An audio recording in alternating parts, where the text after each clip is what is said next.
Hi everyone, welcome back to channel. Are you getting this annoying error? The application was unable to start correctly.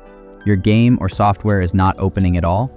Don't uninstall anything yet, because in this video I'll show you a simple DLL file method that can fix this error in minutes. Make sure you watch till the end, because one small mistake can make it worse. What this error means, quick explanation. This error usually happens because of missing or corrupted DLL files, or when 32-bit and 64-bit files conflict with each other. That's why the application fails to start. Step 1. Download required DLL files. First, I have already given the DLL file download link in the description. Download those DLL files on your PC. After downloading, extract the zip file using WinRAR or 7-zip. Important: only use trusted DLL files. Never download from unknown websites or your PC can get infected. Step 2. Open the game or software location. Now go to the folder where your game or software is installed.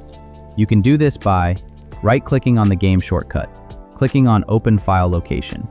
Keep this folder open. Step 3. Paste DLL files in the application folder.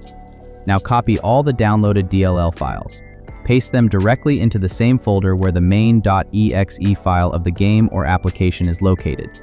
If Windows asks Replace existing files, click Replace or Yes.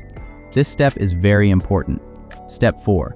Restart your PC and open the game or software. After pasting all the DLL files, restart your computer. This is necessary so Windows can properly load the new files. Now after restart, open your game or software again. In most cases, the 0xc00007b error will be completely fixed.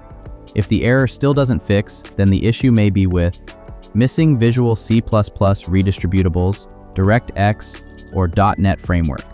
But in most cases, this DLL method works perfectly. That's it, using DLL files step by step. If this saved you from reinstalling your game or Windows, please like this video, share it with your friends, and subscribe for more PC error fixes. Thanks for watching till the end. I'll see you in the next video.